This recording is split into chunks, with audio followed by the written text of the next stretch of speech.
Hi everyone, this is Dango from Rocky Rally server.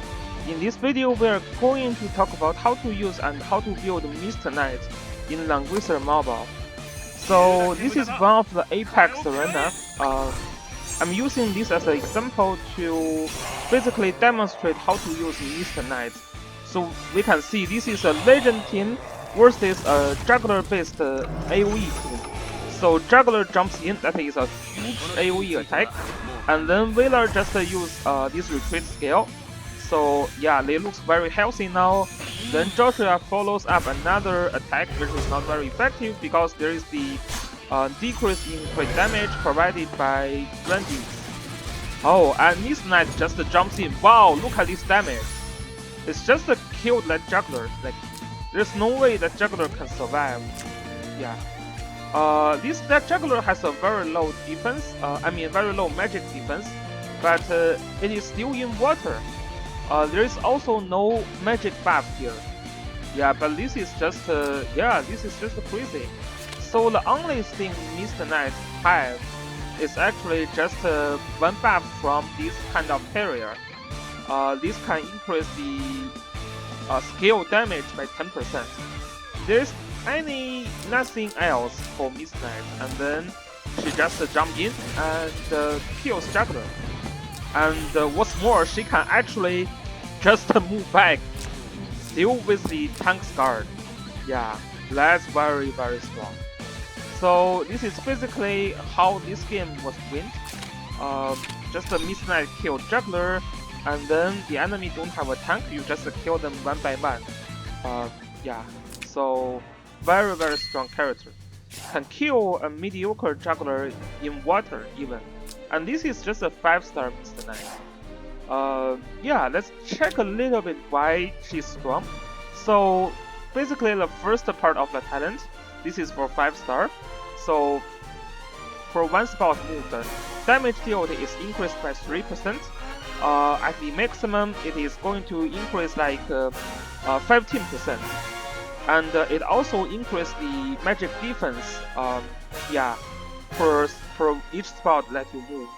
So at 6-star, this is going to be 4%, and the maximum is going to be 20%. So that's a 20% increase in damage dealt.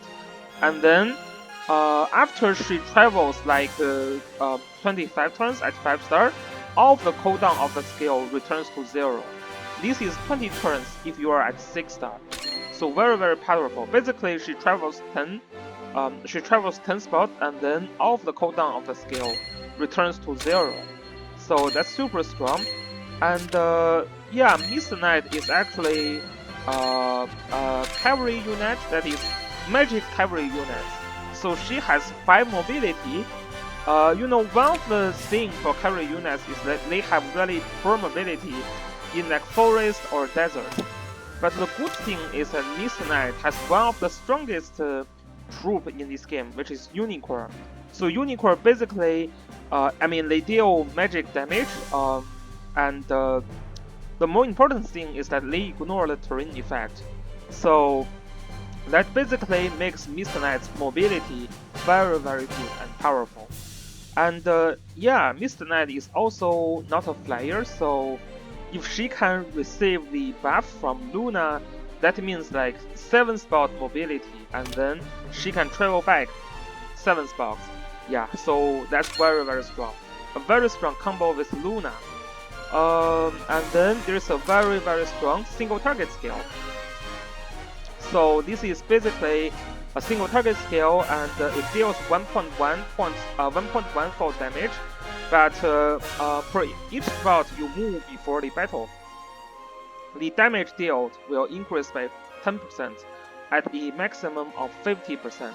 So combined with her talent, this alone is going to provide already 70% damage dealt. And then with the gear, Terry's kind of carrier, then this is like a surprisingly high increase in damage dealt. 80% damage dealt increase at 6-star. That's very strong. And then the other strong skill that she has is basically a Thunderstorm Space. This is a very huge AoE skill that is equals to being Leonhardt using his Ultra Skill and the Range Sword, yeah, that is basically a space that is like a 3 ring after, yeah, like 3 ring around Mr. Knight. This is how big the range is. It's very big range.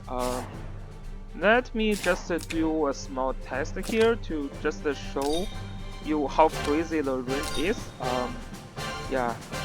So basically, when you use Mr. Knight, you just carry a single target skill. You jump in and jump back, kills enemy tank, and then you jump in and jump back, using that using that AOE skill. It's crazy. And then your cooldown of the skill will turn to 0. Yeah, this is the range of the skill. This is basically a 3-spot range. Yeah, you can use that. And then you can travel back. And then at 6 star, if you move another 10 spots, yeah, all of the cooldown returns to 0. So the move back is actually by one of the passive skill. So basically, when you are actively attacking, your damage field increased by 10%. So if you are using a single target skill, and after the battle, yeah, you can, this is not only a single target skill. This works on AOE and single target. And then after battle, you can have the same mobility that you traveled before dealing damage. So, but this one can only triggers 1 time per every 2 turns. But this is just so strong. Yeah. So basically, the skill that Miss Knight carry will be the single target skill plus the huge AOE skill plus this move back skill. Yeah, I mean you don't necessarily need to move back, but yeah, she can move again after attack. This is very strong, and she also has the forget skill, which can seal the passive skill of the enemy. Sometimes this may be useful. I don't really find this. I mean, it's just with these 2 powerful skill, it is very rarely that you will use forget skill. But maybe in some of the battle, when you try to seal the passive skill, this can be useful and come in handy. And there, this is the detonate skill, which is basically just a normal 2-range magic like single target skill. So yeah, those are the skills that Mr. Knight is going to carry. Because you will always going to use that passive skill, it doesn't really make sense to awaken your Mr. Knight until we know what is going to be her 3-cost skill. The 3-cost skill is not released yet, but Mr. Knight is already very powerful. The only problem for Mr. Knight is her faction kind of sucks. Basically, she's a strategy faction, and you don't really run either Outer Molar or Landfront in a box. At least most people don't run that, so that is a small problem for her. So the Legend faction is basically the faction for Mr. Knight. Landleaves, like when you see Mr. Knight and Claret in a box, usually Landleaves will be banned, so it is kind of hard to really use Mr. Knight with Landleaves. And when you pick Landleaves, I would say Mr. Knight is likely the second ban. Yeah, it really depends on box, so Mr. Knight's problem is that usually you will not have faction buff.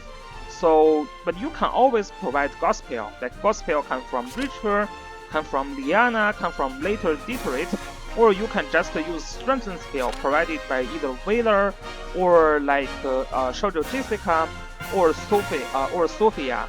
They all have Strengthen skill. Or even you can use Mass Attack, which can be provided by Chris or Varna or Vela. Vela has this Mass Attack also. So yeah, the faction buff is a problem, but you can always try to get at least the attack buff. So this is the skill of Miss Knight and how to use her. And the troop, as I said, Unicorn is just so strong. I find it is really hard to use other troops. Yeah, it is really hard to use other troops. Heaven's Guard maybe a little bit, and Pax. Sometimes you use Pax to reduce the damage, But the mobility is going to be an issue if you use Pack Knight. Maybe only on the like the plain map, where you don't have a lot of like mobility issue, you don't have like forest, you don't have mountain, then that's the time you can use Pack as well. So the good thing for using Pack is that the damage reduction when you're attacking. So you will have less damage damage received when you are attacking. So if Throne is triggered, you will be safer if you are using Pack than Unicorn. And then if you are using like only AoE build Mist Knight, so Mist Knight have like 2 AoE if you bring like Forget and this Thunderstorm space, then you can potentially use that to reduce the damage received when being attacked. So she's a little bit tanky, and especially if you don't have very strong like gears, then maybe they can help you survive from assassins. So that is one consideration. Yeah. So yeah, but this troop just you know like they just don't really do damage. So it's kind of hard to use. Unicorn is always the best option. Sorcerers is also okay, and yeah, but Sorcerers don't really fit Mist Knight's melee land. So Mist Knight has 2 land. The more commonly used land is this melee cavalry land. You can also use Unicorn Knight. This is a range land. Yeah, this is like a melee knight. Yeah, a melee mage. This is a range mage. If you're using range mage, then you can potentially use Sorcerers. But yeah, it looks like this melee mage is still people's choice, because when you are using that land, I think you cannot actually use the you cannot use heavy armor, which is considered like a better option for Mist Knight usually. So for the gears, yeah, the gear that I'm using here is basically the recommended gear set for Mist Knight. For the weapon, you can always use Red Moon, or you can use Conceptor, or if you don't have them, you can always just use Blue Moon as well. These 3 are recommended. If you're using Blue Moon especially, the armor that you can use is this armor. I kind of forget. This armor is like the Arcane Battle Grab in the global server. So this armor basically deals the fixed damage, like equals to 1.5 of magic defense after you deal the damage. So this fixed damage can be as high as like 2000 if you have a very high magic defense. And this is just because this fixed damage also affected by the damage increase buff. Remember, Mist Knight have like 80% of damage increase when entering battle. So that 80% damage dealt will affect the fixed damage also. So that's very good for Mist Knight. So basically you have 2 choices. If your goal is to deal more damage, then you should use that gear. If your goal is to let Mist Knight survive from assassins, then this Giant's resist is actually better. Yeah, like increasing a lot of defense here, also decreasing crit chance by 20%. Yeah, coupled with the decreased crit chance that you can get from PvP enchant, that's very nice. And Hand of Tyrier is like very recommended. I don't think you have better options here. If you really don't have that, maybe you can use this Ironis helmet. Yeah, because this one also has health point and defense to help you survive from assassins. The only recommended gears for accessory are Star Earring and Holy Ring. So the objective is different. Star Earring is when you are trying to build your Mist Knight, like what I am building here. This is to survive assassins like Zareda, like Omega, like Hiei. Yeah, but if your goal is to deal more damage, on the other hand, you try to have more magic defense, you try to have more, you try to make sure you are not silenced, you always have the chance to attack, then Holy Ring is the way to go. So we can kind of confirm with other player. For example, yeah, you can say, yeah, this is basically this is Twin Scepter. Other thing is exactly the same. this is the other build that I was talking about, using Blue Moon coupled with this more fixed damage based on magic defense. I don't really like Full Moon build. I don't really like when using Star Earring, but using that using that armor, because using Star Earring is trying to survive from assassins, but it doesn't really make sense to use armor that only increase health point and magic defense. So I don't really like that build. This is probably not a PvP player. Yeah, this is a PvP player. Interesting. He's using Bloodline armor. So let's see some PvP player as well. So yeah, this is a PvP player. Again, he's using this battle. Yeah, he's using this battle grab and the Star Earring. Again, I don't really like it. Yeah, I mean, if you are using this side, it suggests that you are trying to survive from assassins. That defense doesn't look like she can survive assassins. And here is another PvP player. Oh, okay, another this kind of build. Interesting. Yeah, this build makes more sense. Yeah, I really think if you are using that gear, you are trying to deal more damage. You are trying to make sure you can deal damage. So Holy Rim makes more sense here. And yeah. Oh, this is really trying to survive from assassins. But I think the general idea in Chinese server is using giant resistance is better if you are trying to survive assassins. This is the other build that is trying to maximize the damage, including the fixed damage, because Blue Moon will increase more magic defense. This is a PvP player as well. This is a PvP player. Yeah, giant resistance and Star Earring. So that's how you build your assassin. The only enchant that I recommend is to use Breeds. Yeah, it's just because this Breeds censored with her talent very well, right? After you move like 20 spots, all of the cooldown reduced to 0. So that's just very powerful.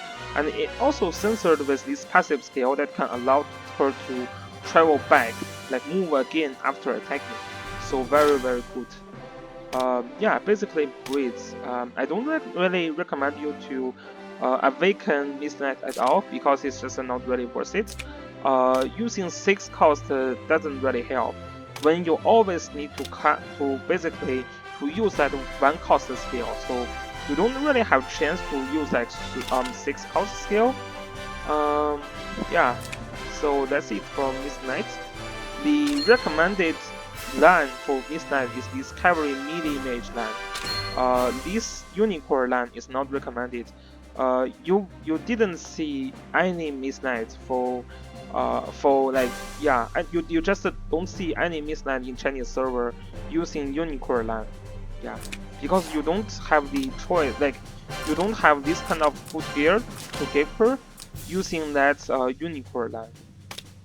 So this is basically how you build Midnight. And for troops, Midnight, she gets like 35% attack for the troop. This is why she's hitting very hard.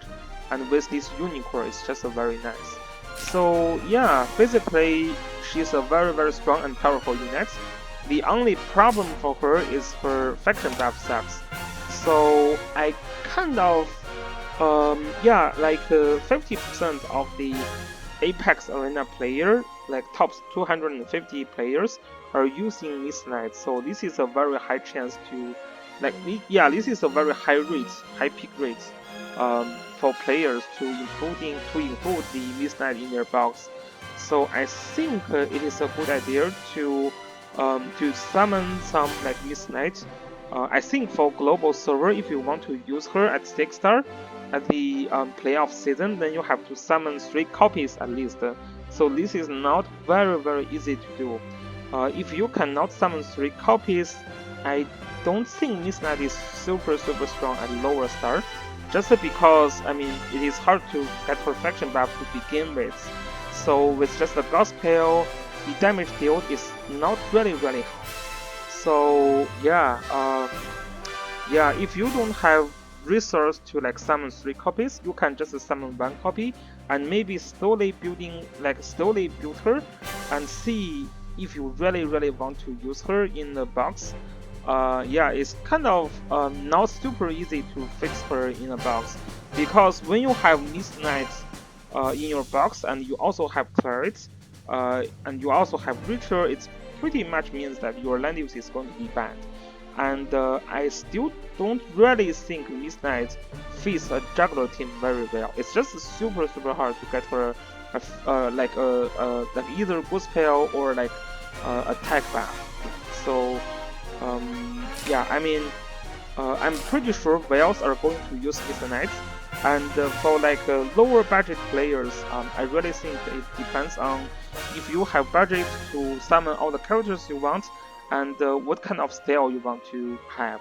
For example, if you also use Sigma in the box, then it is okay to use Mist Knight, because then you have another faction buffer. Or if you are using Lanfond in the box, then you have like a strategy faction buffer. So that also, yeah, like this kind of situation makes Mix Knight a little bit easier to fit in your box. So that's all about how to use and build Mist Knight. I hope you find this video useful. Peace.